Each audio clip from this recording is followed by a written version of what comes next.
Hello mga Lods, may tuturo naman ako sa inyo about sa GCash na magkakaroon ng libreng rewards. Ito po ay daily bonuses na pwede mong makuha sa GCash. Una, ilagay yung PIN sa iyong GCash account. As you can see mga Lods, meron tayong 3.86 pesos. I-click yung A+ rewards at hintayin lang natin na ma-open. Pindutin yung check-in na icon at hintayin lang natin na may lumabas. As of now, may 5 pesos tayo na nakuha.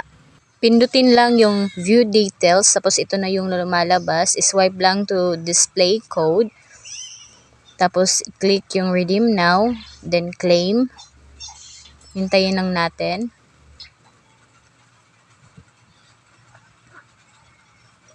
Tsaka i-click yung arrow, tapos claim now ulit.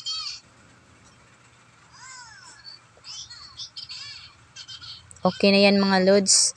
I-back lang muna natin. Tapos back ulit.